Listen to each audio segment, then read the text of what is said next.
네, 여러분 안녕하세요. 대한민국 최고의 방송 스픽스 최고의 프로그램 역전용사들 시간이 돌아왔습니다.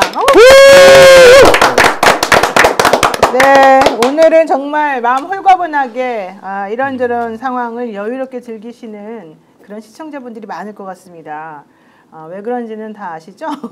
조금 이따가 우리 한번 이 얘기를 잘 풀어보도록 하고요. 오늘 출연하신 최고의 패널분들 소개해드리겠습니다. 우선 조계환 의원님, 전남 여수시 을 국회의원이십니다. 어서 오세요. 예, 반갑습니다.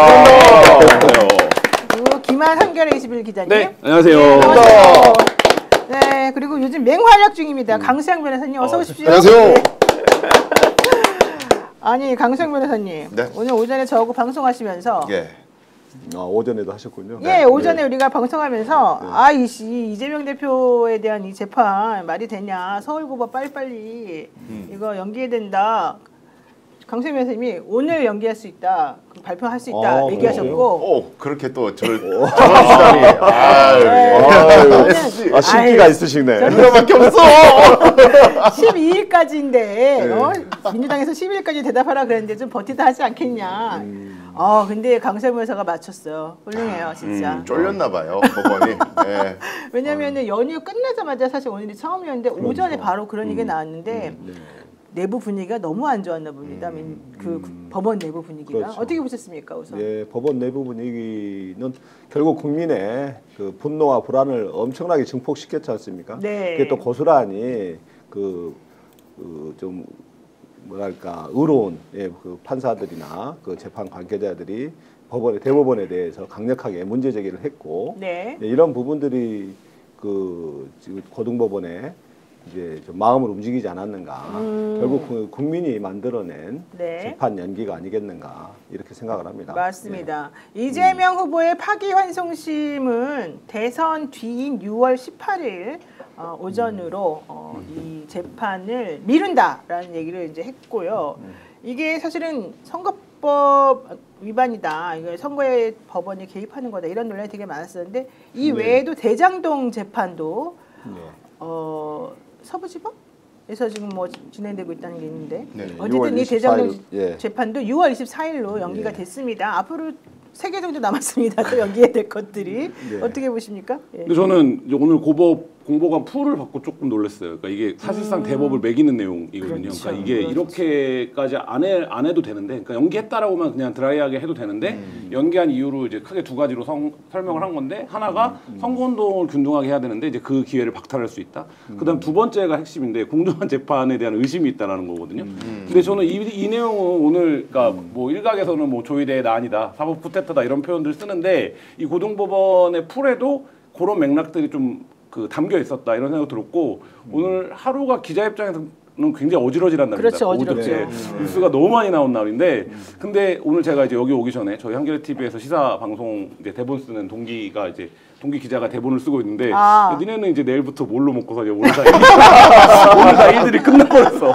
이런 얘기를 할 정도로 오늘 굉장히 여러 가지 일들이 어지럽게 펼쳐진 날입니다. 근데 이상하지 않습니까? 만약에 그 말이 맞다 그러면 왜 그러면은 5월 1일 날 대법원에서 그런 판결이 난 다음에 곧바로 기록 받자마자 두 곳의 재판 지역으로 인편으로 송달하려고 그렇게 했고, 그다음에 왜 5월 15일로 한창인 날로 이 날을 박아버렸을까? 이상하지 않습니까? 그러니까 이게 뭐 전국민 무슨 몰카하는 것도 아니고 왜 놀래켜? 왜 도대체 이렇게 할 거면? 처음에는 이제 대법원에 의도에 따를 심사가 아무래도 상급 법원의 결정이기 때문에 그걸 따르겠다는 의지가 강했었다 보여지고요. 그런데 이제 국민의 분노와 불안이 완전히 대폭발하지 않았습니까? 그걸 보면서 뜨거했겠죠. 그리고 이 명백한 선거 개입 아니겠습니까? 대통령을 어떻게 사법부의 몇몇 재판관이 결정할 수 있습니까? 국민이 결정해야 될 대통령을 국민의 주권을 침탈해 가면서 선거에 개입하니까 국민들이 아주 화가 많이 났지 않습니까? 그리고 이제 그것에 대해서 법원의 재판부들, 부장판사들이나 이런 분들까지 이제 가세해서 가장 강력하게 이제 비판하고, 지금 사실상 지금 대법원장의 사퇴 까지도 지금 뭡니까 전국 법관회의 네, 여기 소집까지 법관회의. 요청을 하고 있지 네, 않습니까? 네. 예. 그러니까 여기에 남아 있는 워딩 중에 제가 주목한 네, 거는요. 읽어주세요, 여기 좀. 이재권 부장판사가 이번에 기일 연기를 하면서 법원 내외부의 어떤 영향이나 간섭을 받지 않고 오로지 헌법과 법률에 따라 독립해 공정하게 재판한다는 자세를 견지해 왔다. 법원 내외부, 법원 내, 법원 내에 어떤 간섭이나 영향이 있었나 보죠. 이제껏. 서울 고발 형사 7부는 대통령 후보인 피고인에게 균등한 선거운동의 기회를 보장하고 네. 재판의 공정성 논란을 없애기 위해서 재판 기일을 대통령 선거일후로 변경했다. 그럴 거면 15일로 안 잡았어야지 처음부터. 법원 내외부 좀 전에 말씀하신 네. 외부는 우린데 외부는 우리. 내외부는 우린데 내부라 그러면은 네. 대법원을 말하는 거겠죠. 네, 그러겠죠. 법원 내외부의 어떤 영향이나 간섭을 받지 아니하고 오로지 헌법과 법률에 따라 독립하여 공정하게 재판한다는 자세를 견지해왔고 이거 거짓말 같은데. 이제 그랬으면 앞으로도 집행관에 뭐, 네. 그 송달 그걸 강제할 이유가 없었죠. 그러니까. 근데 이거는 네. 우리가 진짜 짚어야 될 게 우리가 하도 이제 검찰의 소식들을 많이 접하다 보니까 검찰의 조직 문화가 법원에도 있을 것처럼 착각하는 사람이 많아요. 네. 근데 법적으로 대법원장이 일선 법원 판사에게 재판부에게 야 기일 빨리 지정해 이거 안 됩니다. 말도 안 되는 거예요. 이건 명백한 범죄 행위예요. 그럴 수가 없어. 이런 일이 만약에 있었다면은 네. 이거 지금 이제 다 끝났으니까 뭐 아이고 이제 사법 리스크 다 털었으니까 이제 끝 이게 아니고 대법원장이 왜 이런 짓을 했으며 서울고등이 왜 애초에 이렇게 기일을 무리하게 잡았는지를 철저하게 캐야 됩니다. 네. 절대 그대로 넘길 일 아니다. 자, 그런데 이제 이렇게 되니까 법원 내외부에서 이거야말로 법원 내외부인데요. 대법원장 사퇴해야 된다. 이 무슨 짓이냐. 막 난리가 났습니다. 그랬더니 천대엽 법원행정처장이 이런 얘기를 했습니다. 대법원장이든 저를 천대엽 대법관이라고 생각하고 들어주세요. 대법원장이든 대법관이든 일선 법관이든 어떤 이유로도 판결을 가지고 신상의 용태라든지 이런 요구가 이뤄지는 것은 사법부 독립의 심대한 침해가 된다. 이렇게 말을 했고요. 박지원 의원이 조 대법원장에게 사법내란의 장본인으로서 사퇴해야 한다는 건의를 할 생각은 없냐 이렇게 물어봤더니 여보세요 이러면서 판결에 대해 역사적인 또 정치적인 추궁하는 것은 가능하겠지만 신변 문제와 연결짓는 것은 재고해달라. 판결에 당 부당 즉 옳고 그름은 있다 하더라도 사법부 독립을 과거 어두웠던 시절에도 지켜왔고 앞으로도 지키기 위해서는 그런 부분에 대해 조금 존중이 필요하지 않냐 이렇게 대답을 했다는 거고요. 정청래 법사위원장이 니네가 자초한 거 아니냐 이렇게 물어봤더니 그렇지 않다 이렇게 명확하게 얘기를 했다고 합니다. 다만 이런 얘기도 했답니다. 판사는 판결을 피할 수가 없다. 판결을 피하는 순간 판사가 아니기 때문이다. 선거운동 기간에 판결할지 선거운동 전에 판결할지 대법관들의 판단은 있었던 것으로 보이긴 한다. 이거 되게 중요한 말 아닙니까? 법원행정처장이 자인을 한 겁니다. 사실은 선거운동 전에 판결하려고 자기네들이 이제 미리 뭔가 모종의 계획을 세웠었던 것 같다 이런 얘기인데 다만 대법관님들의 심중을 나는 모른다. 난 안 들어갔다. 난 안 들어갔다. 이런 얘기를 했고요. 아니, 근데 그거는 사실 이제 전대엽 대법관이죠. 그러니까 눌러서 얘기한 거고 그 기일을 그렇게 처리한 것 자체가 의지죠. 그게 의지가 없으면 불가능한 일이었고 다만 이제 그 판결에서 이게 사법 카르텔이 만만치 않구나라고 이제 많은 국민들이 느낀 이유는 그게 이제 10대2가 났다는 거예요. 그러니까 맞아요. 예, 이상하다는 10대2가 거죠. 났고 그러니까 10대2가 나니까 지금 어떤 상황이 된 거냐면 그 전에는 관심이 없었는데 이 대법관을 다 대통령 임명하는 거였어? 이렇게 된 거예요. 왜냐하면 그 전에는 대법이 뭐 사회적인 건에 대해서 보수적인 판단을 내릴 때도 있고 뭐 어떤 경우에는 대법 판단이 굉장히 전향적이라서 국민들이 주목할 때도 있고 하지만 그 이전의 사건들에서 한 번도 대법관의 임명 과정이나 구조나 절차에 대해서 큰 관심들이 없었던 거예요. 근데 네네네. 이번 사건을 토대로 그게 됐고 그 얘기가 저는 근본적인 위기감을 불러왔을 거라고 봅니다. 그러면 결국엔 어쨌든 30일 후에 28일 후에 선거가 열리면 이 법관을 임명하는 제도의 변화가 발생할 수밖에 없겠구나. 그러니까 최소한 뭐 지금 대법관을 탄핵하는 게 무리하다 아니다 뭐 논쟁들이 있지만 그 정도의 제도 개혁은 사실 용인이 되는 상황까지 대법이 스스로 자처한 거 아닙니까? 그러니까 저는 그 부분의 위기감이 상당히 있었다라고 보여지고 저희 기자들이 취재할 때도 검사들의 내부망에 글들이 올라오는 거는 기사가 많이 돼서 이제 보신 일들이 있을 거예요. 예. 근데 판사들은 어지간한 현안에 대해서 의견 표명을 잘 하지 않습니다, 원래. 그래서 굉장히 이제 신중한 집단인데 이 판사들이 올라온 글들의 톤을 보고 저는 깜짝 놀랐어요. 그러니까 너무 세더라고요. 예. 그리고 우리의, 그러니까 말하자면 스스로의 존재 가치를 되묻는 글들이 올라오는데 그 글들이 상당한 호응을 얻었다는 거 아닙니까? 판사 내부에서. 사실 옛날 같으면 쟤 왜 저래? 튀려고 그러나? 정치하려고 그러나? 남사스럽게 왜 저런 글을 올려? 이랬을 글들인데 그게 판사 사회 내부에 반향을 일으켰다는 건 그 대법 판결을 바라보는 거에서 그러니까 어쨌든 시기적으로나 내용 뭐 절차적으로나 이 부분에서 정치적이었다. 이거 선거 개입한 거다라는 어떤 공감대가 있었다. 확인이 됐기 때문에 오늘 고법이 그렇게 움직인 게 아닌가 싶습니다. 네, 사실 중앙 오히려 10대2 판결이 오히려 그 정치 판결이다. 이걸 국민의 그 분노를 더 자아낸 그렇죠. 것 같습니다. 네. 오히려 압도적 다수가 10대2로 이겼으면은 국민이 당연히 수긍하고 따를 줄 알았는데 정반대가 돼버린 거죠. 그렇죠. 윤석열이 임명한 대법관들이 천연히 그 이재명 대표의 사실상 자격을 박탈시키기 위해서 한 몸뚱이처럼 움직였구나. 이게 국민들이 알게 된 거 아닙니까? 아니, 그래가지고 명백한 선거 개입이고 네. 사법 쿠데타구나.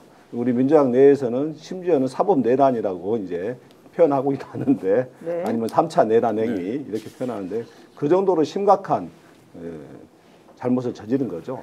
네, 맞습니다. 그래서 진짜 연수원 30일기 김주옥 중앙지방법원 부장판사의 글이 또 화제가 됐습니다. 이분이 오늘 오전에 이제 이런 결정이 내려지기 전에 글을 올렸는데요. 소제목 중에 하나가 1번 이겁니다. 조희대 대법원장은 반 이재명 정치투쟁의 선봉장이 되었습니다. 그러면서 개별 사건의 절차와 결론에 대해서 대법원장이 이토록 적극적으로 개입한 전례가 있느냐, 책임지고 사과하고 사퇴해라. 이재명의 후보 자격을 박탈할 수 있거나 적어도 유권자의 판단에 영향을 미쳐서 낙선시킬 수 있다고 믿었기에 조희대가 사법부에 명운을 걸고 과반 의석을 장악한 정당의 가장 유력한 대선 후보와 승부를 겨루는 모험을 한 것이다. 정확하게 분석한 거죠. 독선과 과대망상에 빠져 안이한 상황 인식으로 승산 없는 싸움에 나선 대법원장과 이에 동조한 대법관들의 처신이 정말 실망스럽다. 이렇게 얘기를 했는데요. 게다가 부산지방법원의 동부지원 노행남 부장판사 29기인데요. 이분도 이러고도 당신이 대법관입니까? 전직 대통령이 계엄령을 선포할 당시에 아무런 입장도 나타내지 않고 있다가 그 대통령이 국회 계엄 해제 요구를 받아들인다고 발표했을 때야 비로소 사법부가 인권의 최후 보루라는 참으로 본인 입으로 말하기 민망한 의견을 냈다. 이러면서 정말 직접적으로 저격을 했고요. 청주지방법원의 송경근 부장판사 그리고 또 부산지방법원의 김도균 부장판사도 코트넷에 대법원 판결을 비판하는 글이 이제 올라오게 됐습니다. 결론적으로 이번엔 정말 법원이 잘못한 겁니다. 네, 근데 진짜 이거 천대엽 법원 행정처장 굉장히 큰 착각하고 있어요. 아직까지도 정신 못 차렸어요. 하는 얘기 들어보니까 왜 아직 그러냐면 선민의식이 있는 것 같아요. 그러니까 왜 그러냐면은 이 지금 민주 시민들이 법원을 비판하는 이유가 판결의 결과에 대해서 화내는 게 아닙니다. 이게 지금 보수 언론도 그렇고 지금 국힘 쪽에서도 지금 프레임 잡고 있는 게 이재명에 대해서 안 좋은 판결 내리니까 발작한다 이런 식으로 지금 프레임 잡잖아요. 지금 그 프레임과 천대엽 법원 행정처장의 인식이 궤를 같이 하고 있어요. 이거 아니에요. 지금 판사들도 이렇게 비판하는 이유가 절차, 재판의 지휘, 진행 자체가 편파성이 있고 균형을 잃었기 때문에 비판하는 거예요. 그리고 위반한 거죠. 네, 그리고 법원에 무슨 뭐 판사들이 성역인 것처럼 얘기하는데 부당하게 절차 진행하고 다른 판사의 판단에 관여하고 간섭하고 그래가지고 싹 다 법관들 100여 명 조사하고 기소한 사람 누구예요? 윤석열 아닙니까? 양선태 대법원장도 구속되고 조사받았어. 그도 나오시면서 많이 생각했대잖아요. 네, 그러니까요. 뭐 자기가 집어넣고 자기가 또 생각했대. 무슨 거기에 성역이에요? 말도 안 되는 얘기하고. 그래서 저는 그게 다 연결되어 있다고 봐요. 그러니까 예를 들면 윤석열이 구치소에서 나오면서 왜 굳이 양승태 얘기를 했을까? 그리고 또 다른 이제 대법관 얘기도 한 명 더 했는데 그러니까 왜 그 얘기를 했을까? 나오자마자 그 얘기를 했거든요. 맞아요. 그러니까 결국엔 이게 지금 이제 요새 국민의힘 경선이나 이런 데서 유행하는 말이 기획자가 누구냐, 보이는 손이 누구냐, 뭐 이런 얘기 많이 하고 있잖아요. 보이지 않는 손. 보이니까 근데 이렇게 많이 하는데 그렇다라고 하면 이게 어떤 시나리오 속에 있었다 이런 이제 생각이 드는 거죠. 그 부분을 그게 이제 말하자면 대법원의 기일 지정이나 이런 거에서 정적 편향으로 드러났다는 걸 이제 사람들이 그거에 이제 분노를 하는 거죠.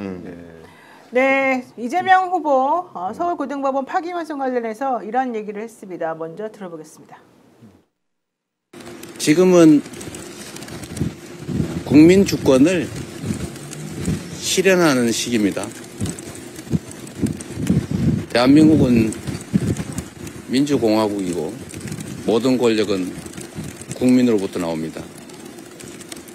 국민이 현실적으로 주권을 행사하는 중요한 시기이기 때문에 국민들의 주권 행사에 방해가 되지 않도록 하는 것이 매우 중요합니다. 법원이 이 헌법 정신에 따라서 당연히 해야 될 합당한 결정을 했다고 생각합니다. 네, 관련해가지고 헌법 84조가 어떤 식으로 적용될지가 또 좀 궁금했었는데요. 민주당에서 형사소송법 개정안을 법사위에 네. 올렸지 않습니까? 예, 예. 대통령 당선되면 지금까지 진행되고 있던 재판을 정지시킨다라는 재판 개정을 정지. 낸다는 건데요. 예, 예. 이 설명 좀 들어볼까요, 의원님? 예, 지금 헌법 제84조가 그 형사상의 그 소추, 네, 소는 소추. 이제 그 공소제기, 공소제기. 그다음에 추는 재판의 진행, 즉 재판의 심리 절차를 중단할 수 있다. 이미 헌법 84조에서는 그게 권리로서 사실 규정이 되어 있는데 이 법이 미비한 겁니다. 네. 그래서 그 법을 보완해서 이번에 확실히 하겠다. 그런 취지지 헌법에 반해서 하겠다는 게 아니라 오히려 헌법을 충실히 이행할 수 있도록 그 법률을 개정하겠다. 이러한 취지로 보시면 됩니다. 아, 그렇군요. 자, 이와 아울러서 함께 파기현 성심재판부가 이제 공판 일정을 대선 이후로 넘기면서 좀 진정이 되나 했더니 지금 산 넘어 산입니다. 조희대 대법원장 청문회가 지금 예정되어 있고요. 전국 판사들 회의체인 전국 법관 대표 회의가 지금 소집 여부를 검토하고 있다 이런 얘기를 지금 하고 있거든요. 이 얘기는 우리가 어떻게 봐야 됩니까? 그러니까 지금 뭐 법으로 해결될 수 있는 것처럼 이제 말씀은 되고 있지만은 사실 법조계 안에서 논란이 아직도 많아요. 근데 이제 법원 입장에서는 그런 법하고 별개로 우리 법원이 공식적 입장을 내야 된다. 이 헌법 해석에 대해서. 근데 저는 정말 이게 너무 답답한 게요. 이 논의가. 저도 법학과 출신이니까 이걸 명확하게 저는 해석할 수 있는 것이 자 소추라는 것이 재판이 포함 안 되고 오로지 기소라고 얘기하는 사람이 오히려 다수설입니다. 학계에서는. 오로지 소추는 기소만 의미한다. 근데 그렇게 해석하더라도요. 제 말 한번 들어보시면 자 어떤 사람이 법에 이렇게 돼 있다고 봐요. 대통령에 당선된 사람은 목을 조르면 안 된다는 법이 있다고 쳐봐요. 그럼 대통령 당선되고 난 다음에 목 조르면 안 돼요. 목 조르면 일을 못하니까. 근데 이미 옛날부터 목을 계속 조르고 있었던 어떤 사람이 있다고 쳐봐요. 그럼 어떻게 해야 됩니까? 풀어야 돼요. 그럼 이걸 적용하면 자 지금 대통령 된 사람을 새롭게 기소 못하는 건 너무 상식적인데 옛날에 이미 기소를 해가지고 공소가 유지되고 있다고 쳐봐요. 그럼 이거 어떻게 해야 됩니까? 공소 취소해야 되는 겁니다. 그게 법의 취지예요. 이게 어려운 얘기입니까? 재판을 정지시켜야 됩니다. 그러니까 이거 저한테 헌법을 가르친 사람이 요즘에 언론에 뭐 맨날 나오는 교수들이요. 고대 교수들, 뭐 장영수 교수, 차진아 교수, 뭐 김선택 교수님 전부 무슨 일만 있으면 다 이분들한테 물어보던데 교수님들 나왔고 인터뷰해봐서 제 말이 틀렸습니까? 아니 이게 왜 헌법재판소의 해석이요? 불소추 특권을 주는 이유가 대통령은 일을 해야 된다. 그러니까 자꾸 재판 들락날락 하면 되겠느냐? 안 돼. 그 다음에 국가적 신인도 문제가 있는 거예요. 대표적으로 원수인데 이 사람 자꾸 기소하고 이러면 되겠느냐? 그러니까 퇴직 후에 해라. 이 얘기거든요. 근데 옛날부터 기소가 돼 있던 상태래. 풀어야지 그러면. 트럼프도 공소 취소했잖아요. 특검이. 이게 어려운 얘기인가? 저는 너무 대단한데요. 저는 지금 돌아가는 상황으로 보면 국민의힘이 헌법소원 가져갈 거라고 봅니다. 그러니까 어쨌든 법이 통과가 돼도 헌법소원을 가져가는 계획인 거고, 그러니까 애초에 뭐 어떤 시나리오였는지는 모르겠으나 뭐 내심에 있겠지만 그게 이제 좌절됐지만 어쨌든 정치적으로는 계속 논쟁을 가져가려고 할 것이고, 그러면 초반에 결국엔 이 문제도 제가 볼 때 임기 시작하고 나서 헌법재판소에서 결론이 날 거다 이런 생각은 듭니다. 당연히 끌어갈 거고요. 예, 더불어민주당은 그에 대해서 또 대비책도 갖고 있습니다. 예. 원래 이재명 대표는요 이런 종류의 결정이 내려지지 않았다면 5개의 재판이 있었습니다. 예. 5월 13일 날 대장동 의혹 관련 공판기일이 있고 5월 15일 날 원래 서울고등법원 형사 7부에서 공직선거법 위반 사건 파기환 성심 재판이 있었고 5월 20일 위증교사 관련 공판기일이 잡혀있고 5월 27일 날 대장동 의혹 공판 쌍방울 대북 송금 사건 법인카드 사적 이용 재판 준비기일 등등이 잡혀있었고요. 6월 3일 날 위증교사 결심 공판, 물론 이제 이거는 이 선거 날이 정해지기 전에 나온 날이라서, 그리고 또 휴일이기 때문에 그날은 당연히 이제 없어질 날이긴 했습니다만 이런 식으로 재판 일정이 짜여져 있던 사람이다. 과연 이게 과연 옳은 것인가 이런 얘기고요. 여기 대해서 요거 하나만 제가 좀 지적하고 갈게요. 노향남 부산지법 동부지원 부장판사가 이제 이 대법원의 행태를 매우 비난하면서 당신이 대법관입니까? 이랬다고 아까 말씀드렸잖아요. 예. 이분이 그 말했던 바로 그 사람은 누구냐면 이수견 대법관입니다. 왜냐하면 자신이 과거에 노동법률사무소에서 일하던 시절에 노동법률사무소요. 그 시절에 의뢰인으로 온 거예요. 이수견 대법관이 해고 노동자로서. 그러면서 자신이 과거 노동법률사무소에서 일하던 시절에 해고 노동자를 만났던 이수견 대법관과의 인연을 언급하면서 회사의 부당한 해고 조치에 맞서 홀로 싸우던 20대 그 사람 지금 어디 갔냐. 그런 사람이 지연된 정의는 정의가 아니다라는 보충 의견을 낼 수가 있었냐. 그냥 다수 의견만 낸 것도 아니고 이분은 아예 더 구체적으로 의견을 냈잖아요. 그 5명의 대법관들이 도대체 있을 수 있는 일이냐 이러면서 얘기를 하셨는데 저는 이 얘기를 들으면서 깜짝 놀랐어요. 정말 20대 그 해고 노동자는 어디 가는 건지 이렇게 사람을 변하게 만드는군요. 그러신 분이 한국 사회에 너무 많지 않습니까? 참으로 서글픈 일이죠. 네. 예. 저는 저희가 기사 쓰거나 뭐 방송 나오면 그런 얘기 많이 하는데 그래서 누가 이재명 후보한테 죄지라고 했냐, 죄 지으니까 한 거 아니냐 이런 얘기들을 댓글이 꼭 달리잖아요. 근데 이 말씀은 드리고 싶어요. 취재기자 입장에서. 그러니까 지금 이 사건이 어떻게 온 거냐. 우리가 정치의 사법화 얘기를 하는데 결국 윤석열 대통령이 본인의 정적이었던 사람을 사법적으로 날리겠다. 그러니까 우리가 충분히 사법으로 끌고 가면 뭐 어떻게든 할 수 있어라는 판단하에서 시작을 한 거 아닙니까? 그래서 이게 원래 본류가 뭡니까? 대장동 개발 사업에 대한 비리 수사로 시작을 했는데 이게 안 되니까 어디로 갔습니까? 백현동 갔다가 성남우리원 갔다가 정말 성남 난리 FC 났죠. 갔다가 해서 네. 결국엔 이게 그 끄트머리 어딘가쯤에 있는 그거를 방어하는 과정에서 행사한 이거는 선거법 위반이네 이렇게 건 거거든요. 그러면 우리가 정치의 사법화 이게 되게 어려운 얘기 같지만 이거예요. 그러니까 윤석열 정부의 정치. 그 검사 독재라고 민주당은 표현하는 그 검사들이 했던 정치가 뭐냐면 이게 결국엔 우리가 수사로 전환시키고 수사에서 기소하면 재판부에서 유죄 나오면 10개를 하든 15개를 하든 결과적으로 우리가 이기는 거잖아. 의 흐름으로 해서 이 사건이 있는 거예요. 그러니까 그 사건에서 제동이 걸렸다라는 점에서 이 사건에 하나만 갖고 뭐 정치가 사법화됐다 뭐 이런 게 아니라 그 과정을 어떻게 제어할 거냐 앞으로 이 부분이 이제 과제로 남는 거예요. 네, 정치의 사법화에서 이번에 이제 대법원의 사법의 정치화까지 정말 이재명 대표를 그야말로 사냥하기 위한 거의 인디언 기우제식 먼지털이식 수사를 해왔고 기소와 재판이 이루어졌는데 그 1단이 이제 공직선거법 그 마지막 단에 있던 사건이 그 10년 전에 이제 그 사건으로 이제 그 10년 전의 기억을 이제 되살려 가지고 그것을 가지고 허위 사실을 묻는 이 말도 안 되는 이 재판이 만들어진 거죠. 예. 그러니까 없는 죄를 만들어내는 것도 모자라서 거기에 대해서 유죄를 더 씌우려고 했고 거기에 2심에서 재판부에서 그 유죄의 이제 무죄의 근거가 확실하게 딱 규명을 해줌으로써 전 국민이 다 알게 됐다는 겁니다. 네.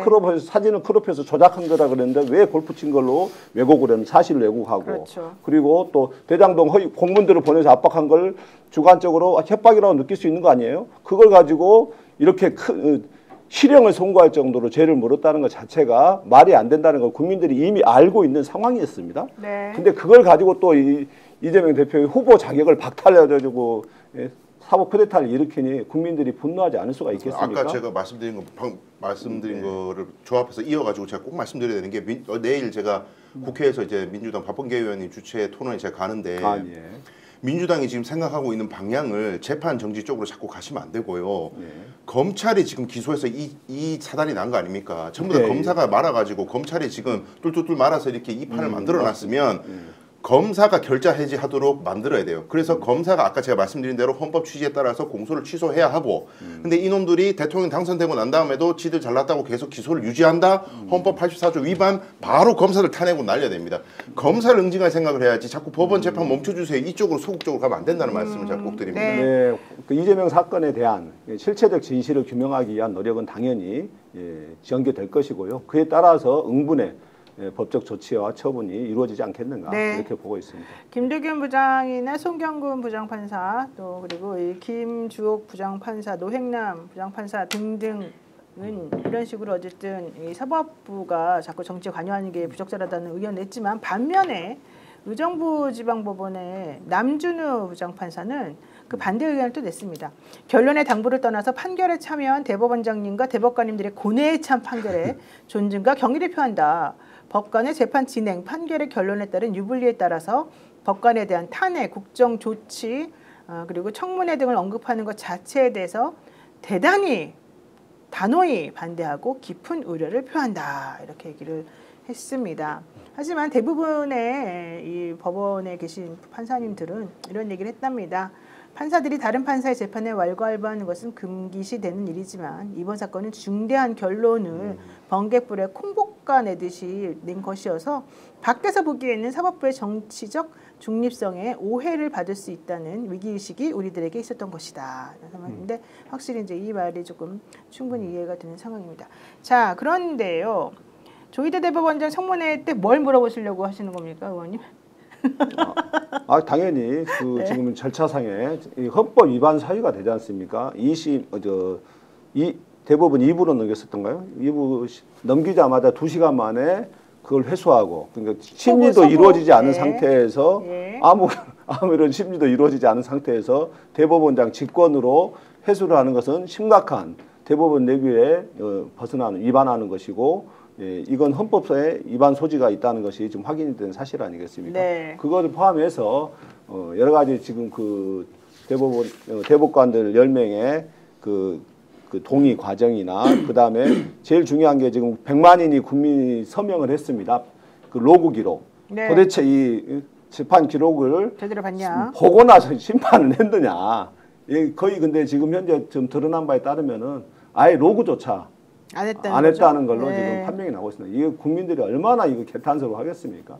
세상에 이런 졸속 판결로 제1야당의 거의 압도적 지지를 받고 있는 제1야당의 대선 후보를 자격을 박탈시키려고 했다는, 이건 사실 엄격하게 따지자면은 제2의 내란 행위입니다. 로그 기록도 없었답니까? 로그 기록을 공개하라는데 지금 공개를 못하고 있는데 본인들이 자료를 읽었다는 기록 자체가 없다는 거 아니겠습니까? 그렇군요. 이거는 하나 진짜 더 깊게 들어가야 될 게, 청문회에 가서 꼭 물어봐야 될 게, 조희대 대법원장은 원래 소부에 속해 있지 않았던 사람이에요. 그렇죠. 대법원장이니까. 소부에 없었어요. 네. 그럼 처음에 대법원에 사건이 접수가 됐을 때 소부에 먼저 가잖아요. 그렇죠. 그럼 자기는 기록을 봐서는 안 원래 돼요. 기록 보면 안 돼요. 네, 기록 보면 안 됩니다. 네. 근데 지금 그 소부까지 가는데 시간이 조금 지체됐단 말이에요. 그 기간 상간에 한 몇 주 됐을 거예요. 그 몇 주 사이에 기록을 봤다고 저는 봅니다. 그때 기록을 보고 선판단 다 내리고 이건 전화 합의체로 땡겨. 저는 선판단을 했다고 생각하거든요. 봤다고 다 써놨어요 거기에. 그러니까요. 뭐냐면 대법원으로 판결문에 나와요. 네, 대법원에 올라온 거 우리 판사들이 다 봤다 이래요. 근데 그게 말이 안 되는 게, 그러면 절대 안 되는 게 가배당 상태거든요. 배당이 제대로 안 돼 있었단 네. 말이에요. 네. 그럼 배당되면 배당된 그 부에서 읽고 자기네끼리 의논을 해서 이건 우리 부에서 해결할 수 있다, 아니다 결정해가지고 전압으로 넘기든지 말든지 해야 되는 건데. 아니 내 사건도 아닌데 막 자기네가 끌어당겨서 막 읽고 서로 막 얘기했다는 거예요. 그러면서 그거 봐라, 우리가 얼마나 열심히 기록을 보고 서로 논의했니? 니네는 왜 우리를 의심하니? 이런 얘기를 한 거잖아요. 말이 안 되는 거죠. 그래서 어떤 사람은 뭐 대법원장이니까 볼 수도 있지 누가 그러는데 그거 아니에요. 옳지 않습니다. 절대. 큰일 나. 뭐 예를 들어서 여기 서울 남부지법원의 법원장이 저 밑에 있는 판사 막 단독이 누가 보는데 그거 내가 좀 보자. 자기 사건도 아닌데. 큰일 나. 우리가 내가 계속 지적했잖아요. 아까 말씀하셨지만 네. 그게 이른바 양승태 사법농단 사건에서 윤석열이 수사했던 내용입니다. 맞아요. 그거요. 아니 우리가 계속 말씀드렸잖아요. 저도 계속 말씀드리고 그거 되게 부적절하고 옳지 않은 거고, 그게 바로 탄핵 사유예요. 그것도 벌써. 재판의 독립성을 침해하는 그렇죠. 거잖아요. 소부의 권리를 침해해서 일방적으로 소부의 심리조차 이루어지지 않은 상황에서 끌어당겨버린 거 아닙니까? 그런데 그걸 당기면서 또 자기가 다 봤다. 그렇죠. 그런데 조희대 대법원장이 왜 이렇게까지 했을까? 그래서 이상하고 이거 도대체 큰 손이 있나 이렇게 걱정했는데, 그 이병철 변호사님 주장은 그 뒤에 김앤장 출신의 서석호 변호사가 있다 이런 얘기를 했단 말이죠. 그러면 일개 변호사가 이 대법원장과 이 대법관들을 막 움직여가지고 이런 식으로 하게끔 한다는 것 자체가 말이 안 되는 거고, 정말 그런 일이 벌어졌는지 확인을 반드시 해야 되고, 그래서 14일 날 청문회 때 이 서석호 변호사를 부른다는 겁니다. 근데 너무 황당스러운 건 그 서석호 변호사를 불러가지고 확인할 때 서석호 변호사의 변호인으로 또 그 이병철 변호사님이 간다는 거예요? 무슨 말이에요 도대체? 나는 이걸 이해를 못하겠는데. 근데 이게 노 변호사님도 그렇고 저도 그렇지만 우리 의뢰인 사건 중에 대법원 올라가 있는 사건들 있잖아요. 네, 있어요. 근데 대법원 올라가 있는데 대법관하고 다이렉트로 내가 전화를 하고 싶고 이야기 좀 하고 싶고 안 되잖아요. 당연히 안 되죠. 불가능하잖아요. 네. 저 같은 사람은 연이 없어서 안 돼요. 근데 서석호 변호사 같은 사람이 뭐 79학번 서울대법대 이래서 윤석열하고 친구고 어쩌고 저쩌고 뭐 대법관하고도 알고, 그래가지고 뭐 대법관하고 연결시켜주고 내가 메신저 해주고 이럴 수 있다는 것 자체가 일반 국민들은 상상을 못하는 거잖아요. 네. 그 연결시켜줬다는 것 자체가 굉장히 부적절한 처신인데 근데 그 상황에서 김현장이 관여했지 소속구 변호사 관여했지 이걸 물어보려고 하는 찰나에 사실은 관여 안 했어요. 아니면 뭐 그냥 뭐 전해달라길래 뭐 말만 전달해줬어 이런 얘기 하려고 하는지 모르겠지만 네. 지금 숨을 수 있는 상황이 절대 아니다. 저는 이거 당연히 청문회 나와서 아니 그냥 메신저 역할만 해도 문제예요. 문제죠. 그거 뭐 별거 아니다. 뭐 친하니까 이렇게 넘길 수 있는 문제 아니야. 일반인들은 상상도 못하는 일이랄까 이게. 아니 게다가 네. 요즘에 김현장 출신들이 얼마나 법원에 많이 가는 줄 압니까? 후관이오라고. 정말 이거 되게 심각한 문제인데 문제죠. 지금 이렇게까지 네. 지금 대법원장하고 직거래를 할 수 있는 상황이 되고 대통령하고 직거래를 할 수 있는 사람이라는 거잖아요. 와 이게 있을 수 있는 일인가요? 난 아무리 봐도 이해가 안 가는데. 근데 이분이 2023년에 네. 대한변호사협회 산하 법률구조재단 이사장으로 또 취임을 했더라고요. 예. 그러니까 그 여러 가지 정황상 의심이 되는 상황들이 많이 있는 것 같습니다.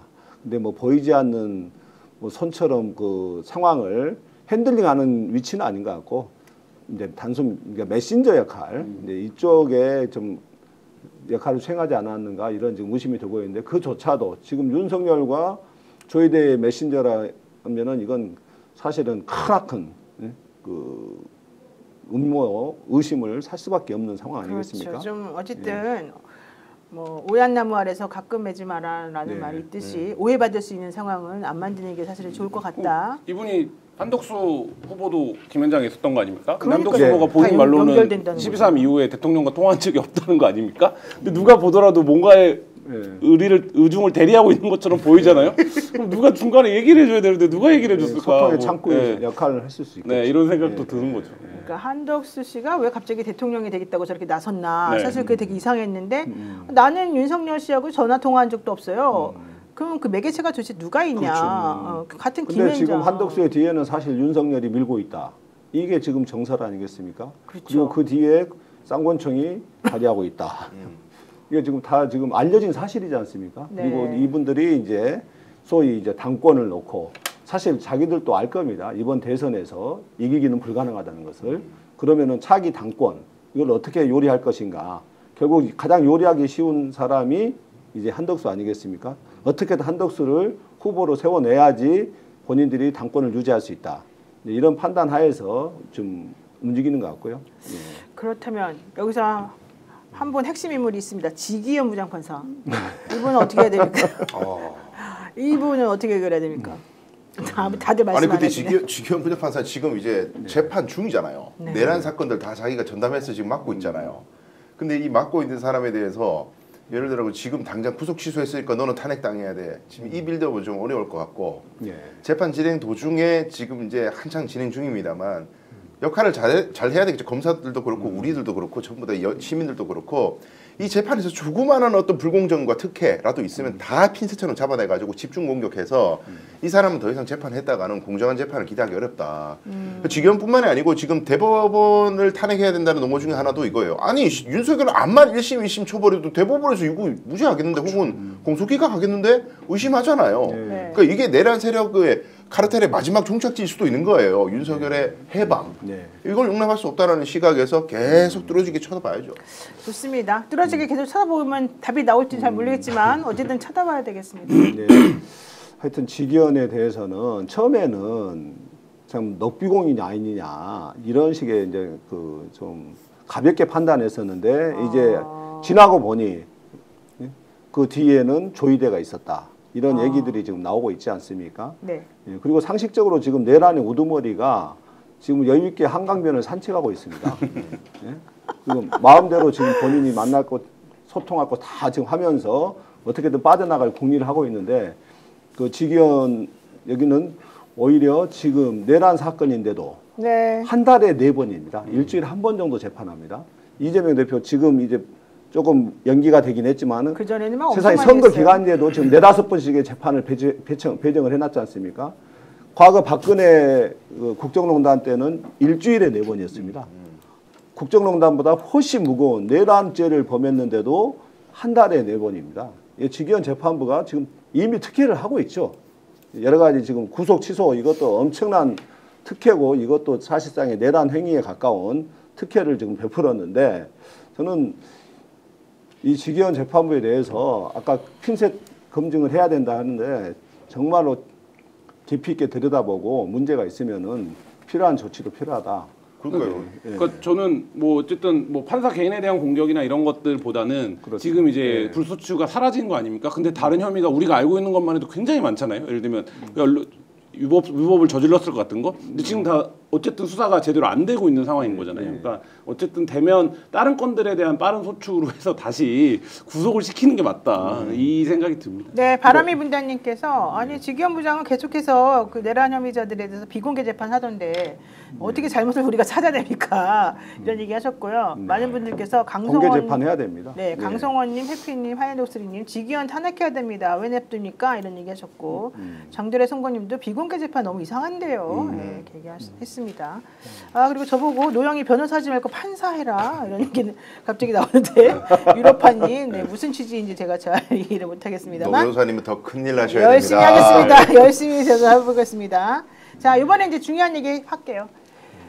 한덕수 뭐 후보라고 합시다. 한덕수 후보와 김문수 국민의힘 후보 좀 전에 달개비 식당에서 6시에 단일화 논의를 했는데 결국은 아무것도 뭐 한 거 없이 그냥 끝났습니다. 1시간 좀 네, 넘게. 1시간 15분 정도 협상이 이루어졌고요. 한덕수 후보 측은 한덕수 후보 그냥 가버렸고 김문수 후보는 직접 나와서 기자들한테 이제 상황 설명을 했는데 핵심을 요약하면 뭐 진전한 합의된 게 없다. 내용을 없다. 얘기할 게 없다. 4시 반에 이미 기자회견 한 게 자기 입장의 전부라고 했다라고 하면서 뒤에 좀 강한 얘기들을 했어요. 그러니까 이분이 왜 나왔는지 모르겠다라는 취지로 얘기를 했어요. 왜 나왔는지. 이분은 11일 날까지 단일화가 안 되면 후보 등록 무조건 안 한다고 한다. 근데 이렇게 그러니까 이 가로치고 그게 숨겨져 있는 거죠. 이렇게 권력 의지가 없는 사람을 누가 끌어낸 거냐. 뭐 이 얘기를 한 거고 그다음에 중요한 건 어쨌든 11일 전에 단일화를 하려면 다시 만나야 될 거 아닙니까? 근데 나는 이제 안 만나겠다라고 얘기를 해서 사실상 뭐 오늘 신문들이 제목을 어떻게 뽑을지 모르겠습니다만 사실상 이제 단일화는 결렬이 된 거고 김문수 후보가 이렇게 얘기했어요. 11일까지 단일화가 안 되면 이분이 사퇴하면 자동 단일화 되는 거 아니냐는 취지로 얘기를 했거든요. 시간은 그러니까 문수편이다. 어때 김문수 맛이에요? 이게 바로 김문수야. 진짜 매운맛이네. 사실상 이제 더 이상은 협상에 나가지 않겠다. 뭐 이런 입장을 밝혔습니다. 김문수 후보가 김문수가 김덕수로 네. 신의 한 수를 던진 것 같아요. 이건 꼼짝 못할 한 수를 던졌어요. 못 당하겠는데요, 한덕수 씨는. 못 당할 것 같습니다. 네, 예. 저 야전에서 구르던 사람은 어떻게 이깁니까? 게다가 그 참모들 다 똑같이 그렇게 정말 힘들게 온 참모들도 지금 10년 넘게 야인 생활하면서 아주 배고팠던 그냥 사람들이거든요. 날카로워져 있잖아요. 여기서 물러설 사람들이 아니지 않습니까? 차명진, 김재원, 아유 그리고 그냥 오늘 굉장히 기자들의 주목을 끌었던 거는 6시에 이제 시작을 했잖아요. 네. 시작을 하자마자 김재원 비서실장이 기자들 앞에 서갖고 내가 확인을 했는데 지금 권영세 비대위원장이 황우여 선대위원장 만나서 내일부터 선거 절차 다시 개시하게 준비해달라고 했다. 이거 완전히 핵폭탄급 얘기거든요. 그 얘기를 하더라고요. 네, 그 얘기를 했고 그래서 국민의힘이 그 후에 둘이 회동을 하고 있는데 난리가 났습니다. 회동 결렬될 게 뻔하다 하면서. 회동 결과에 주목하는 게 아니라 예. 그 대변인 논평까지 나왔거든요. 그러니까 입장 해명까지 나왔거든요. 아주 난리가 났고 황우여 선대위원장은 나한테 모종에 뭐를 하자라고 했는데 내가 그거를 안 한다고 했다. 이게 젓가락 그러니까 여기서 김재원 비서실장이 얘기한 게 확인이 된 거죠. 그러니까 모종의 기획이 있었던 건 맞다. 근데 그거를 그렇게 황우여 선대위원장이 해명을 해버리니까 신동국 대변인이 뭐라고 해명을 해야 됐냐면 어차피 단일화가 되면 TV토론도 하고 되니까 그 준비도 선거관리위원회가 해주면 되는 거 아니냐라는 취지였다라고 해명을 하는 상황도 있었습니다. 김재원 핵폭탄 얘기 한번 들어보죠. 납득하기 어려운 소식을 들었습니다. 권영세 비대위원장께서 우리 이번에 대통령 후보를 선출하는 선거관리위원장을 지내신 황우여 전 선거관리위원장을 찾아가서 선거관리위원회는 아직 존재하고 있고 그 선거관리위원회가 기능을 발휘하고 있다. 그런데 오늘 저녁에 김문수 후보와 한덕수 후보의 이 회동은 결렬될 것이 명확하다. 그러므로 오늘 저녁에 곧바로 선거 관리위원회를 다시 열어서 내일은 후보자 토론 그리고 모레부터 여론조사를 실시해서 후보를 정하는 그런 절차를 진행해 달라라고 요구를 했다고 합니다. 아니 게다가 더 황당한 거는 어제 그 국민의 예를 들어 김문수 후보가 이제 결선에서 자기가 이제 후보가 됐잖아요. 근데 어디 지방 지역 그러니까 인천인가 어딘가 가고 있었는데 전화가 왔답니다. 와서 후보 사진 찍어야 된다고. 그래서 뭐 홍대 입구인가 어디 쪽으로 가가지고 사진을 찍어 스튜디오에 가봤더니 바로 옆칸에서 옆방에서 똑같은 포즈로 한덕수 씨가 사진을 찍고 있다라는 겁니다. 그 얘기는 후보가 교체될 경우에 그 뒷배경 다 똑같이 해가지고 그냥 그것만 그대로 이렇게 바꾸려고 하는 거 아니었겠냐. 이런 얘기가 사실 있어서 매우 황당스러웠대 자기네들은. 그러니까요. 그 딱 맥락이 이제 네. 또 발작 버튼 누른 게 하나 더 있는 게 어제 의총에서 이제 권영세 비대위원장이 의원들 모아놓고 이런 얘기를 했다는 거예요. 11일이 지나가지고도 한덕수가 무소속으로 후보로 만약에 등록을 해버리면은 선거비 500억 가까이가 나가는데 그렇지. 우리가 그 500억 대줬다가는 한 푼도 보전 못 받는다. 이건 우리 당 파산한다는 얘기를 했다는 거예요. 근데 이 말은 한덕수로 생각하고 있다는 거야. 아예 후보를 기정사실로 하고 있다는 거지 이 사람들이. 김문수 입장에서는 이건 완전히 피가 거꾸로 솟는 얘기 이게. 이게 공당이라고 할 수 있습니까 도대체? 그러니까 이제 자판을 깔아놓고 한독수를 콜했는데 김문수가 쉽게 봤던 김문수 후보가 안 넘어오는 거죠. 지금 상황은 그래서 이제 꼬여버린 거고 이 상황은 결국은 시간은 10일까지 얼마 남지 않았지 않습니까? 결국 시간은 김문수 편입니다. 그렇습니다. 한덕수 저 배짱과 용기 결단력 가지고는 절대 후보 출마 못할 겁니다. 그러니까 김문수 후보 측에서는 전국이 전당대회 개최 중단 가처분 신청까지 내버렸습니다. 네. 이제 본인들은 할 거 다 하고 아주 그냥 느긋하게 기다리는 상황에 지금 돼버렸어요. 오늘로서 사실상 네, 끝난 거네요. 정치력은 상실됐다고 봐야 되는 거고 이제 그러면 남은 건 김문수의 처분이 남은 건데 지금 보면 김문수의 처분? 네. 무서워. 네, 김문수 후보는 물러날 생각이 없어 보이잖아요. 그러니까 네. 기자들 만나서 왜냐하면 근데 뭐 현역 국회의원도 계시지만 김문수 후보가 물러날래도 물러날 명분이 없어요. 예를 들면 절차적 정당성을 자기가 밟아서 여기까지 왔고 근데 자기가 여기서 갑자기 두 번째 그 절차적 정당성 면에서 한덕수와 비교가 안 되고 두 번째 근데 한덕수가 나가면 압도적이야.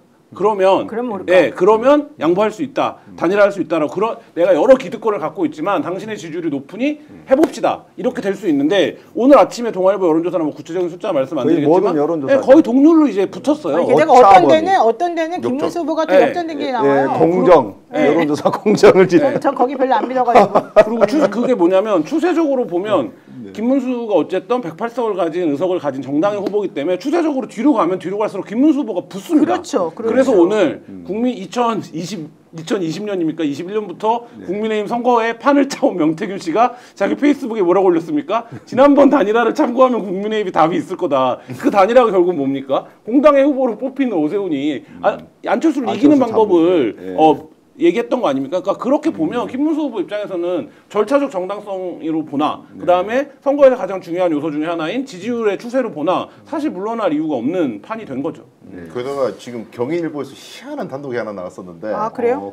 김문수가 한덕수와의 회동에서 공동 정부를 제안할 것이다. 그거 오전에 나왔던 얘기예요. 이게 오전에 이제 지금 3시 뭐 56분 발로 이제 뭐 수정 기사인데 명분을 주기 위한 만들기 연합. 위한 거죠. 예우 있게 내보내겠다. 원래 그런 얘기였었습니다. 근데 함정이 제가 보기에는 김문수가 대통령이고 한덕수가 총리입니다. 그러니까 거꾸로야. 서로 원래 총리직을 제안하면서 너 물러나라. 김문수가 제안했으니까 당연히 그렇게 그랬을 가죠. 거라고 얘기 나왔죠.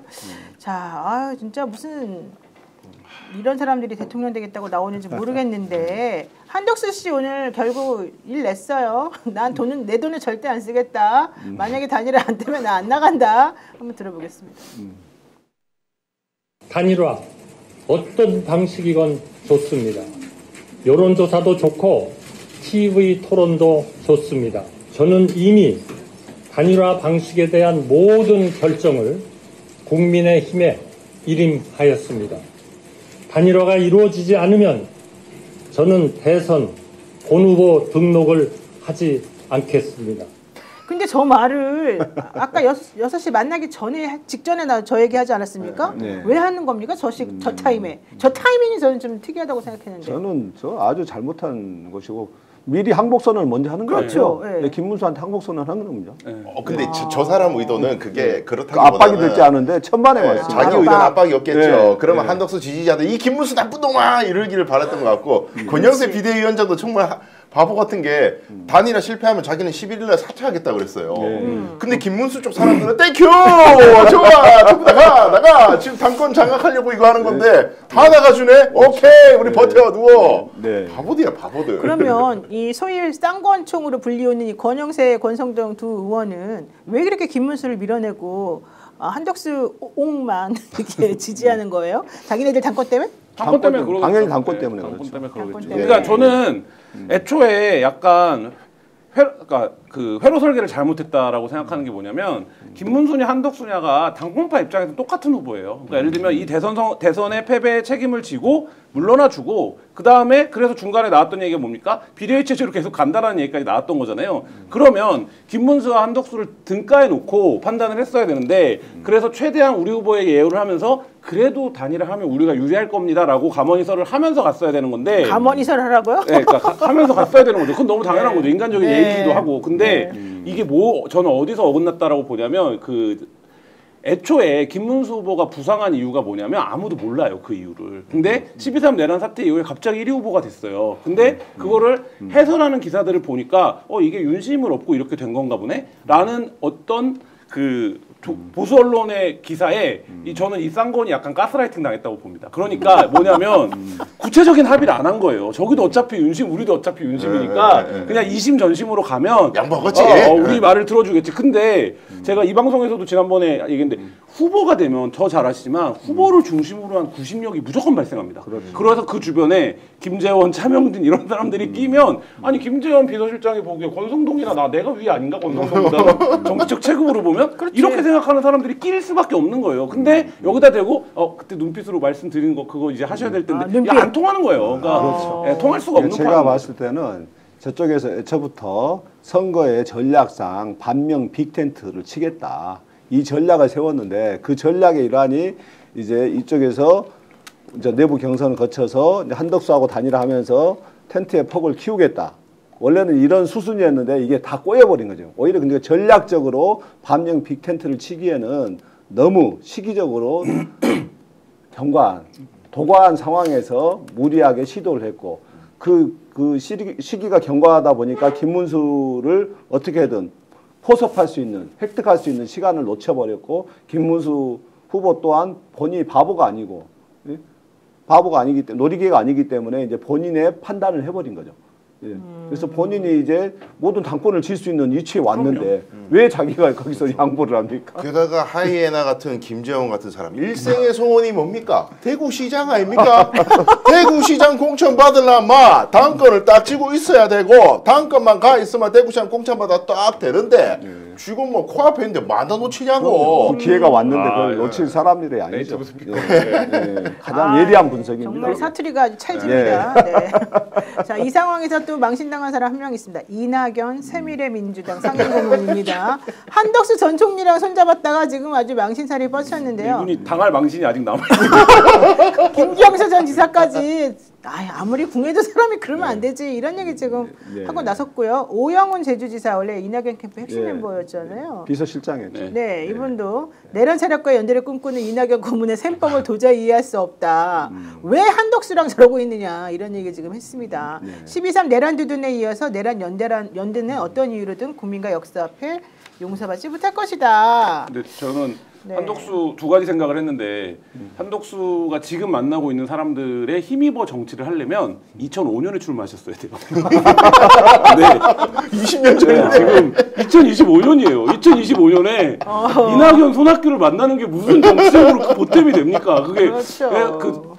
나중에 경로당에서 만나시면 되는 사이지. 근데 그게 하나 있고 오늘 협상하는 걸 보면서 그 생각을 했는데 저 양반이 자기가 무슨 통상 전문가고 협상 전문가고 하는데 저 양반이 트럼프랑 협상하면 아무것도 못하겠다라는 생각을 하는 게 한국말로 하는 협상도 이렇게 못하는데 예를 들면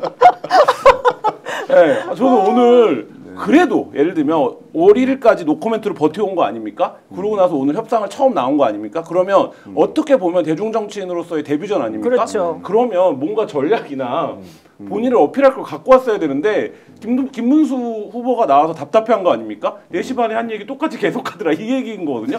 참 이 형 알 수가 없다. 더구나 이제 한덕수가 사실은 이 단일화 논쟁 때문에 묻혀 있는데 한덕수의 3년 내 3년 임기, 3년 개헌. 네, 개헌. 이건 말이 안 되는 거지 않습니까? 민주당 지금 국회의원 임기가 네. 3년이 남아 있습니다. 어떻게 개헌한다는 얘기인지. 그 말도 안 되는. 아무 생각이 없군요. 네, 정말 생각이 없는 거예요. 생각도 없고 예. 실제로 지금 공약도 없어요. 아니 아무런 거 네, 내놓은 게 아무것도 없어요. 캠프 구성도 사실상 네. 안 돼 있다고. 네. 오로지 그 쌍권총이 깔아준 자판에 그건 믿고 지금 나왔다가 이제 지금 근데 벙칭거리죠. 근데 그 부인이 뭐 1,000억을 된다는 사람이 있다. 뭐 당신은 될 것이다. 뭐 이랬다는 거 아니에요? 1,000억을 대도 후보가 출마를 해야 되는데 공약한 줄 없이 출마를 할 수는 없는 거고요. 본인이 나가면 뭐 예를 들면 경제, 뭐 통상 뭐 이런 걸로 구도를 바꿀 수 있다. 그거에서 아이고. 한덕수보다 100배는 더 그렇게 보였던 사람이 반기문입니다.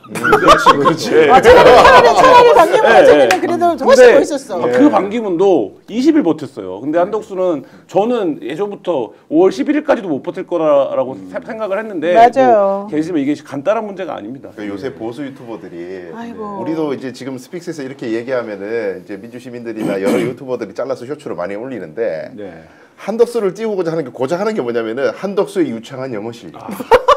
지금 한덕수가 영어하는 장면을 쇼츠로 따가지고 막 뿌려 지금. 근데 뷰티풀 잉글리시. 보면은 근데 별로 이렇게 유창한 것 같지 않은 전혀 유창하지 않습니까? 우리가 보기에. 네. 영어 실력 유창한 걸로 나가면 시원스쿨의 이시원 대표나 이런 훨씬 낫죠. 아니 그 차라리 한동훈 대표가 나갔어야지. 아, 그렇죠. 그때 윤석열 대통령이 그랬잖아요. 이 사람은 영어도 잘한다. 참네요. 어쨌든 이런 상황이 되다 보니까 너무 우리가 정말 웃으면서 사실 얘기하지만 이게 웃을 일이 아니고 너무 씁쓸하죠. 한심하다. 네. 네. 한심하고 씁쓸하게 짝이 없는 짓을 하고 있는 거죠. 네. 그래도 오히려 22대 민주당 국회의원님들은 네. 좀 편하시겠어요. 오히려 상대적으로. 제가 아까 말씀드렸듯이 네. 굉장히 다이나믹하고 이게 하루에 나올 수 있는 뉴스인가 싶은데 오늘이 지나고 나면 앞으로도 대선 레이스가 길 텐데 이 긴 대선 레이스를 어떻게 지켜봐야 되나 이런 생각이 들 정도로 사실 오늘 많은 문제들이 클리어해진 네, 많이 날인 클리어. 것 같습니다. 네. 이 와중에 웃긴 얘기 한마디만 하고 가면 박지원 의원이 한덕수 씨 부인에 대해서 무속 논란 얘기를 네. 이제 했잖아요. 그랬더니 네. 한덕수 씨가 새빨간 거짓말이다. 내가 진짜 당신을 비서실장을 옛날에 모셨기 때문에 차마 고소는 안 한다. 그랬더니 박지원 의원님이 해라 고소. 제발 좀 해달라. 제발 좀 해달라. 이거는 한덕수 후보 안 합니다. 그것도 변호사 비용이 들기 때문에 그분은 그런 분이 아닙니다. 게다가 2012년도에 매경 이코노미에도 그 꿈과 관련된 부인의 아주 그냥 그 엄청난 이 기에 대한 얘기가 나왔었고 본인 또 서울신문에도 나는 사람의 관상을 보면 너무 잘 알기 때문에 사람 얼굴에 인물화를 그리지 않는다 뭐 이런 얘기도 했고 3년 전에도 JTBC에다가 나 사주 명리학 공부를 해서 잘 안다 이런 얘기도 했답니다. 경향신문 기자랑 만났을 때 처음 만났는데 봐준다 그랬죠? 처음 만났는데 말하지 말아보라고 내가 관상 봐주겠다고 유선희 기자라는 거죠? 이렇게 접근하는 분인데 그렇죠. 새하얀 진실이라고 얘기했습니다. 네. 박지원 원장이 새하얀 진실이다.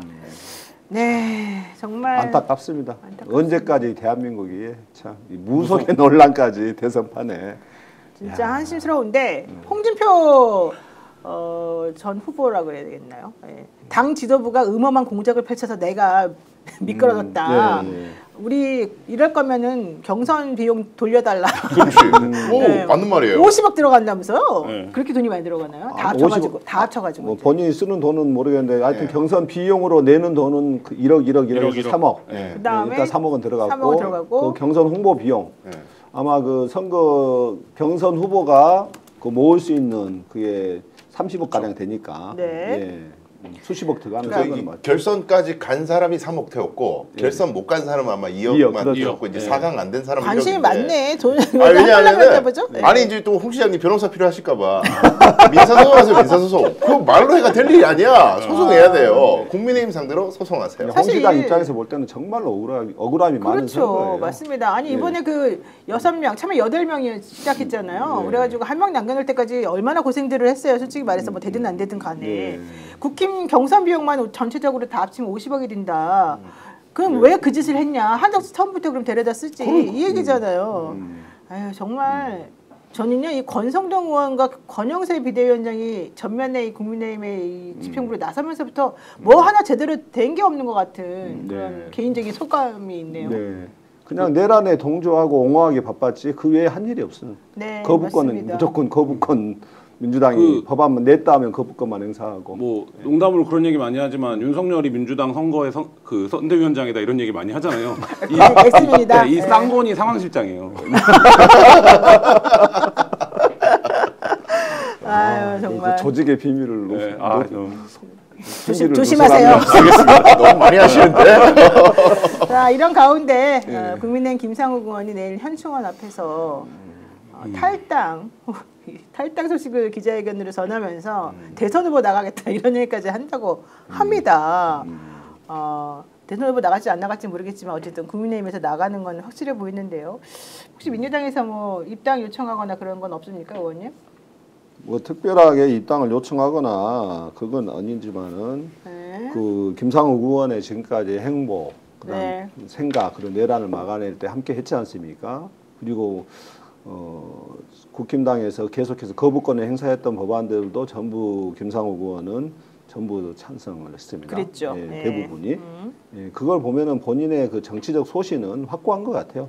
더 이상 그 국힘당은 보수의 원칙과 기본마저 상실한 정당이라는 것을 이제는 좀 그렇게 생각하고 선을 긋기로 하지 않았는가. 그렇죠. 이렇게 생각하고요. 오히려 그때 김상욱 의원 표현 그대로 오히려 보수의 원칙을 민주당이 더 잘 지키는 것 같다. 이렇게 표현할 정도로 그렇죠. 지금 사실상 국힘당은 보수 정당이 아니고 극우 정당으로 전락했다는 현 상황을 그대로 반증하는 겁니다. 유서영님께서 결국 국민이 합니다. 어느 누구도 이재명을 이길 수 없습니다. 압도적인 승리, 국민의 저력을 믿습니다. 꼭 투표합시다. 대통령 이재명이 대한민국 우리가 꼭 만듭시다. 이렇게 얘기를 해주시면서 슈퍼챗 보내주셨는데요. 이러니까 이재명 후보 얘기를 안 할 수가 없네요. 네, 이제 4번 리스크 이제 그런 말은 싹 사라졌습니다. 이재명 대선 레이스는 이제 가속도가 붙어서 날아다니고 있는 판국인데요. 대선 후보 선호도 여론조사가 있어서 한번 보여드리겠습니다. 이재명 후보는 50%, 한덕수 후보 21%, 김문수 후보가 14%인데 뉴스원에서 여론조사한 내용 이번에 이제 확인을 한 건데요. 이제는 이재명 대표에 대한 지지도가 점점 더 올라갈 일만 남은 것으로 지금 보여요. 어떻게 보이세요? 네, 일반적으로 이제 대선 같은 전국 단위 선거에서 50%를 넘어가면 더 많이 올라가지는 않습니다. 그러니까 예를 들면 50, 한계예요? 그러니까 50을 가면 51이 나오면 사실상 선거는 끝나는 거잖아요. 그렇죠. 그렇기 때문에 사실 이제 50 언저리까지 갔다라는 건 거의 다 지지층이 결집했다는 의미고, 근데 이번 선거는 구도 자체가 내란에 대한 심판 성격으로 내란 심판, 윤석열 심판 이런 선거 아닙니까? 그 구도 자체가 원사이드한 데다가 지금 국민의힘이 하고 있는 모습을 보면 보수층들이 상당 부분 투표를 포기할 가능성이 높거든요. 그러니까 예를 들면 이게 뭐 하는 짓이냐 이런 얘기가 실망이 크죠. 네, 조선일보 기사 댓글에도 달려요. 그러니까 그런 거를 바라보면 그러니까 구도와 인물에 있어서 모두 좀 압도적인 우위에 들어갔다. 뭐 이렇게 보여집니다. 지금 화면에 보시는 것처럼 한국갤럽에서 조사한 내용인데요. 이번 대통령 선거에 출마한 다음 인물 중 누가 대통령이 되는 것이 가장 좋다고 생각하냐. 인물도 4명밖에 안 써놨군요. 이재명, 김문수, 이준석. 와, 이준석은 생각보다 많네요. 5%나 됐습니다. 그 다음에 한덕수 씨 이렇게 나왔는데요. 그 외 인물 1%, 없다가 8%, 모름 응답 거절이 1%였습니다. 근데 모름 응답 거절보다도 지금 없다가 8%밖에 안 된다는 게 저는 놀랍네요. 결집이 된 거고 지금 보면 숫자의 차이 조사 방식에 따라서 숫자의 차이는 있지만 거의 이제 5대 3대 0.5 구도거든요. 이 구도는 이제 한 지난주부터는 자리를 잡은 것 같아요. 근데 이게 5가 자리를 잡은 게 오늘 그 말하자면 그 고법의 연기 결정이 나기 전에 이미 그렇죠. 자리를 잡았기 때문에 말씀하신 대로 그 부분에서의 탄력 같은 거는 좀 받을 수 있겠지만 기본적으로 요 구도는 변하지 않을 것 같다. 근데 이 누굽니까? 김문수와 한덕수, 김덕수 해갖고 김문수와 한덕수의 싸움이 사람들이 네. 진짜 진절머리 난다 이렇게 되면 이 3이 무너질 가능성은 좀 있어 보인다 이런 생각도 듭니다. 오히려. 네. 예. 그렇군요. 참 50이라는 게 사실은 꿈의 숫자 아니겠습니까? 예, 더구나 다자 지금 구도에서 50%를 돌파를 했기 때문에 저건 앞으로의 그 남은 기간 동안에 크게 뒤집어질 가능성은 없다 이렇게 보여지고 특히 저기서 주목할 만한 게 그 세 후보를 다 합쳐도 40%밖에 안 됩니다. 그러네요. 예. 세 후보를 지지하는 모든 층이 다 집결했을 때도 40%라는 겁니다.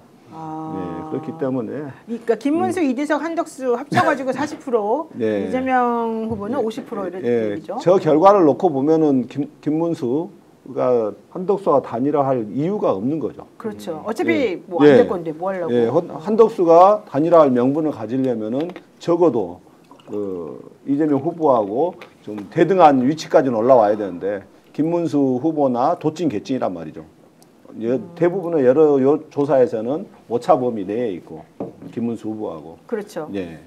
네, 이재명 더불어민주당 대선 후보 그럼에도 불구하고 지금 열심히 바닥 민심 다지기에 나섰습니다. 전라권, 충청권을 돌면서 정말 행보를 골목골목 경청 투어 지금 하고 있는데요. 전북 진안군, 임실군, 익산시 그리고 충남 청양군, 예산군을 찾는 일정으로 오늘 일정을 지금 채우고 있습니다. 그리고 해당 지역은 충청도와 전라도가 인접한 곳이기 때문에 요 근처에 있는 소도시도 같이 방문을 해서 2차 경청 투어 마무리할 예정이다라고 얘기하고 있는데요.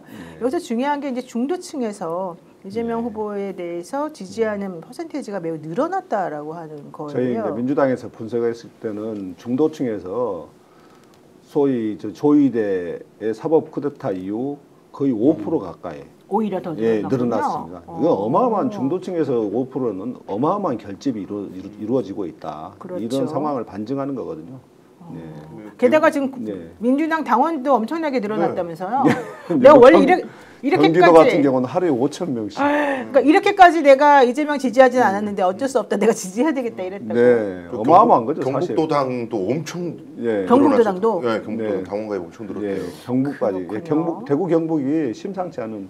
예, 지금 뭐 기자들이 많이 하는 얘기인데 이번 선거에서 기본적으로 이제 말하자면 표를 계산하는 방식들이 있잖아요. 정당 예를 들면 부산에서는 한 6대4 나오겠지. 그럼 뭐 대구 경북에서는 8대2 정도 나오겠지. 민주당 입장에서 보면. 근데 저는 이 구도가 상당 부분 무너질 거라고 봅니다. 그래서 세대나 뭐 지역이나 뭐 이런 거에서의 기존의 투표 공식들이 굉장히 무너지는 결과들이 나오지 않을까 이런 생각 드는데 그게 뭐냐면 아까 말씀드렸던 대법원에 대한 분노도 뭐냐면 유권자들이 생각하는 구도가 있어요. 그러니까 이 선거의 구도. 근데 누군가가 이 구도를 인위적으로 흐트러뜨리려고 한다. 그러면 내가 투표해야겠다. 이렇게 생각하는 거거든요. 근데 반대는 뭐냐면 네. 우리는 졌다. 이러면 투표를 안 하게 되거든요. 그러니까 저는 그게 양쪽으로 더 가속화되지 않을까 싶은 생각이 듭니다. 네, 이재명 후보에 대한 대법원의 유죄 취지 파기환송 선고가 나온 이후에 중요한 여론조사 3가지를 말씀을 잠깐 드리면 MBC가 코리아 리서치에 의뢰해가지고 조사한 상황에서 뭐 구체적인 내용은 제가 말씀 안 드리겠습니다만 이재명, 김문수, 이준석 3자 대결에서 이재명 후보가 55%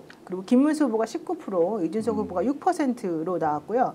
이재명, 한덕수, 이준석으로 나온 그 3자 대결에서도 이재명 후보가 56% 그리고 한덕수 후보가 23%를 차지하는 걸로 나왔답니다. 또 YTN이 엠브레인 퍼블릭에 의뢰를 해서 지난번에 또 1,007명을 대상으로 조사한 상황에서도 이재명, 김문수, 이준석 3자 대결에서 이재명 후보가 51%를 얻었고요. 또 이재명, 한덕수, 이준석에서도 53%로 역시 다 과반이 지금 넘었다는 얘기고요. 동아일보가 리서치에 의뢰해가지고 했던 이 1,013명 대상으로 했던 전화 면접 방식 이 조사에서도 중도층의 53.9%가 이재명 후보를 지지한다라고 나왔다는 거고요. 한덕수, 그 다음에 김문수, 이준석 이런 식으로 지금 퍼센테이지가 나왔다는 겁니다. 결론은 50%가 다 어쨌든 넘는다. 네. 이건 되게 안정적인 예. 것 같습니다. 그러니까 아까 그 중도층은 53.9%가 이재명 후보를 지지하는 반면 한덕수는 12% 그렇죠. 격차가 더 벌어져 버리고 그렇죠. 중도층에서 예. 그리고 김문수의 후보의 경우는 9.3%. 네, 예. 맞습니다. 그러니까 훨씬 더 벌어져 버리고 있어요. 중도층이 완전히 지금 쏠려버렸다는 거죠. 그러니까 결론은 한덕수, 김문수 합해봤자 아무것도 안 된다. 네. 결국은 이런 상황이라고 하면은 당권에만 집중하는 게 맞는 것이지 뭐 사실 대권에 신경을 쓰기보다는 그렇지 않겠습니까? 그러니까 지금 한동훈 후보가 지금 그러고 있지 않습니까? 당원 가입 많이 해달라. 본인을 위한 지지하는 당원들이 이제 가입을 해달라. 이거 얘기하고 있습니다. 그랬더니 본인도 이미 안철수 이제 후보도 대선은 열받았어요. 관심이 없어졌어요. 그랬더니 안철수 후보가 열받았어요. 너 왜 당원 가입하라 그러니?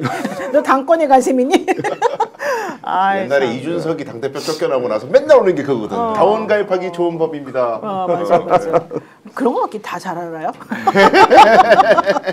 약간 이준석 닮은 것 같은데. 김재원을 라이벌로 생각하시면 이준석과 저는 동갑내기 친구입니다. 그래요? 저 혼자 친구라고 생각하고 있습니다. 네. 걔는 날 몰라요. 뭐 굳이 친구라고까지 생각하는 이유가 있는지 모르겠지만 네. 자 어쨌든 오늘 또 여러 가지 측면에서 다방면으로 지금 현 상황을 좀 지켜봤고요. 정말 기자들 너무 바쁘겠다 이런 생각 들고요. 또 정치인들 너무 힘드시겠다 이런 생각합니다. 내일부터는 그렇게 바빠지지 않을 것 같습니다. 그래서 앞으로는 네. 아마 이제 이 법원에서의 태도, 전향적인 태도에 힘입어서 더 많은 민심들이 이제 이재명 후보에게 쏠릴 텐데 저는 그래서 이쯤에서 꼭 후보나 그 주변에 계신 분들이 신경 써야 될 것은 결국은 우리 국민들 잘 살게 해줄 공약 그리고 실제 정책을 어떻게 실천하실 것인지 우리에게 좀 믿음을 주셨으면 좋겠다. 지금은 외부 혹은 바깥과의 전쟁이 아니라 본인과의 전쟁 또 내지는 우리 국민에게 믿음을 주는 그런 후보로서 자리매김하는 것이 가장 중요하다. 이런 생각을 해봅니다. 꼭 연락을 해서 말씀 들으세요. 알겠습니다. 네. 자, 네. 국회의원 조계원. 저는 사실 조계원 의원님 성함 듣고 정계원이랑 무슨 관계일까? 이런 이름을 잘 안 쓰지 않습니까? 조계원이 무슨 뜻이에요? 죄송한데. 예, 뭐 조계원 총무원장인가? 그러네. 아니고요. 예. 뭐 부모님이 지어주신 이름이니까. 예. 하여튼 멋있고 독특하고요. 네. 좋습니다. 네. 그리고 아이고, 이름이 좋은 감사합니다. 이름이니까 국회의원까지 네. 하셨죠. 예. 그렇죠. 좀 독특해서 네이버 검색할 때 이거 조계원하고 하면은 저만 나옵니다. 경쟁자가 없는 이름. 예, 그러네요, 그렇죠. 진짜. 예. 영희는 많이 나오는데. 예. 제일 억울한 사람이 누군지 아십니까? 누구예요? 우리 민주당의 김문수 의원. 김문수로 검색하면 네. 본인이 지금 나오지를 못하잖아요. 맞아요, 그 이름이 맞아요. 활동 많이 하고 있는데도. 진짜 열심히 하시는데 예. 삭발투쟁도 삭발 하셨고 투쟁도 사실은. 하고. 네. 그리고 제가 김문수 의원이 팬입니다. 자, 국회의원 조계원 후원 안내해드리겠습니다. 농협이고요. 351-1325-7548-13 농협 351-1325-7548-13입니다. 사진 콕 찍어가지고 조계원 의원을 후원해주시면 좋을 것 같습니다. 네, 그리고요. 여러분들한테 또 제가 정말 좋아하는 시간이죠. 광고 시간이 됐습니다. 광고 한 말씀 드리겠습니다. 인터넷 비교원인데요. 최대 128만 원의 혜택을 놓치지 마십시오. 인터넷 TV 신규 가입 시 48만 원, 휴대폰 구입 시 최대 50만 원, 정수기 렌탈 시 최대 30만 원입니다. 인터넷 가입과 동시에 알뜰폰 또는 휴대폰 세로 장만 없이 현재 쓰고 있는 휴대폰의 통신사만 변경하셔도 최대 30만 원의 혜택을 드리니까 여러분들 한번 좀 관심 가져주세요. 인터넷 성능은 다 비슷하니까 혜택을 잘 보시면 좋을 것 같고요. 인터넷 비교원은 23년 동안 단 한 건의 해킹 사고도 없었다고 하고요. 60만 명의 누적 가입자, 983억 원의 누적 현금 사은품 지급이 있었다고 합니다. 8억 원 이상의 보증보험에도 가입돼 있으니까 안심하시면 될 것 같습니다. 자세한 내용은 1670-2571, 1670-2571를 통해서 상담 받으시거나 네이버에 인터넷 비교원 검색하시고 상담 신청해 주시기 바랍니다. 오늘 우리 방송 많이 봐주셨는데요. 많은 분들 구독, 좋아요 눌러주시고요. 요즘 스픽스 열리라고 있으니까 응원 계속해서 많이 해주시고요. 정말 열심히 하는 정계원 대표 칭찬해주면서 힘을 좀 주었으면 좋겠습니다. 네, 많은 분들 오늘 또 속 시원하게 편하게 그래도 조금 뭐 사실 삶은 고달프죠. 우리 삶은. 그렇지만 어쨌든 모두들 기쁜 마음으로 오늘은 좀 편안한 마음으로 잠자리에 들 수 있을 것 같습니다. 연휴 끝에 사실 이제 월요병 같이 뭐가 좀 찾아오는 시기였을 수도 있는데 오늘 그런 거 다 잊어버리고 오늘 좀 시간이 정말 빨리 간 것 같습니다. 네, 마지막으로 한 말씀 하시죠. 네, 다가오는 6월 3일 내란을 막아낸 투표혁명을 내란을 막아낸 빛의 혁명을 네. 투표혁명으로 꼭 승화시켜가지고 내란의 완전 청산 그리고 새로운 민주정부를 수립할 수 있도록 힘을 모아주시길 부탁드리겠습니다. 정말 좋은 말씀입니다. 그리고 오케이 지인님 자만하면 큰일 납니다. 자만하지 맙시다. 이거 되게 중요한 말인 것 같고요. 장상우님 비상계엄 대통령 선거를 사법농단들을 망칠 뻔했는데 다시 바로잡아 주셔서 감사합니다. 이런 얘기도 하셨고요. 그린풀님 경호 좀 철저히 해주십시오. 말로만 하는 경호 아무 의미도 없습니다. 네, 정말 이제는 지켜야 될 것 같습니다. 네. 그리고요 장병준님께서 대선 끝날 때까지는 표정 관리 열심히 하시고요. 국민들에게 좀 더 친숙한 이미지를 다가가는 후보가 되기를 바랍니다. 라고 말씀해 주셨습니다. 네, 많은 분들 오늘 같이 시청해 주셔서 감사드리고요. 저희는 또 다음 시간에 뵙겠습니다. 고맙습니다. 감사합니다. 오늘 방송 어떠셨습니까? 마음에 들었다면 구독, 좋아요로 스픽스를 응원해 주십시오. 여러분들의 구독, 좋아요는 가장 큰 힘이 됩니다. 스픽스 구독, 좋아요.